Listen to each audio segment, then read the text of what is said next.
50% भारत सरकार उसको देगी, ये करके नॉर्थ ईस्ट को फिर प्राथमिकता दी है। लेकिन जो उनके सुझाव थे, मैं उनको कहना चाहता हूँ कि निश्चित रूप में हम उनके सुझावों को लेकर के आगे बढ़ रहे हैं। और नॉर्थ ईस्ट के जो उन्होंने सुझाव दिए उसमें NIT में 50% सीटें राज्य के छात्रों के लिए वहाँ पर आरक्षित हैं। और हार्डवेयर के लिए NITs हमारा बहुत तेज़ी से काम कर रहे हैं।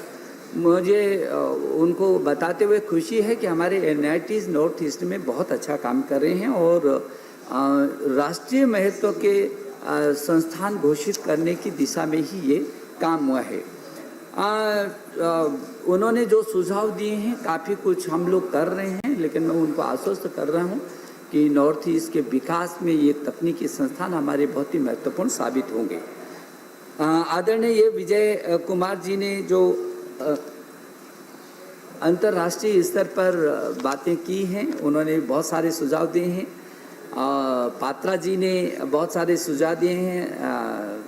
डॉक्टर पात्रा जी ने, विजय रेड्डी जी, आंध्र को तो हमने लगातार IIT, NIT, IIIT, 2 केंद्रीय विश्वविद्यालय और बहुत सारी चीज़ें दी हैं और जो उनके सुझाव हैं उनको भी हमने समाहित किया है। आदरणीय रामचंद्र जी ने भी जिस बात को कहा है और बिहार में भी बहुत सारे संस्थानों को आगे बढ़ाया है।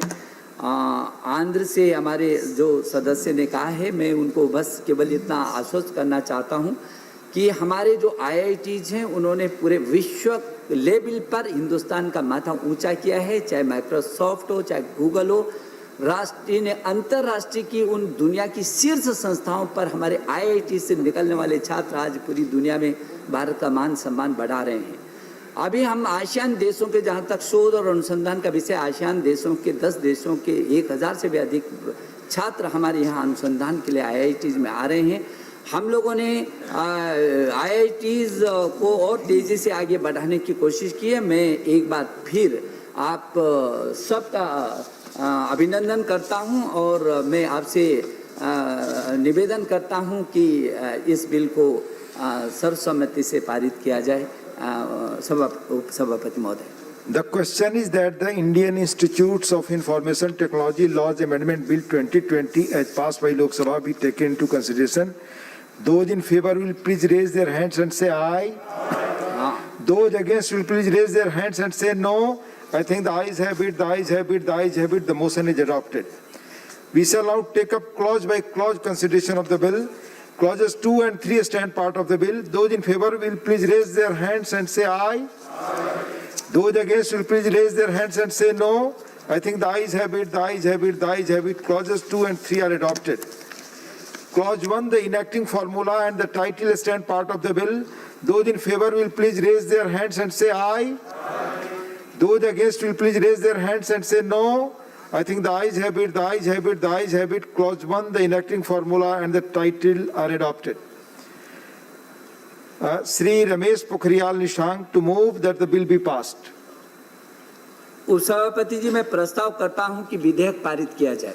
The question is that bill be passed. Those in favor will please raise their hands and say aye. Those against will please raise their hands and say no. I think the ayes have it, the ayes have it, the ayes have it. The bill is passed.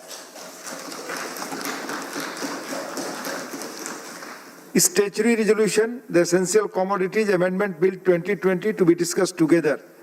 Shri Binay Vishwam, Shri M.B. Shreyans Kumar, Shri K.C. Venugopal, Shri Digvijay Singh to move the following resolution.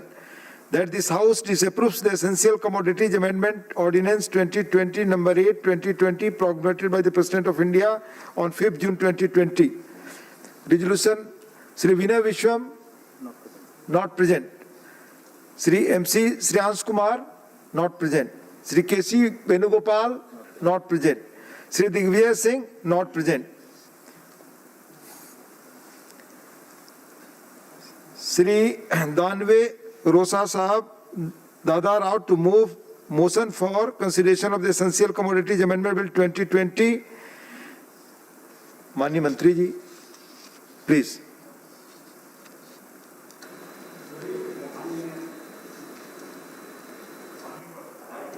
Mike, please. मैं आपके अनुमति से लोकसभा द्वारा 15/9/2020 को पारित आवश्यक वस्तु विधेयक 2020 पर विचार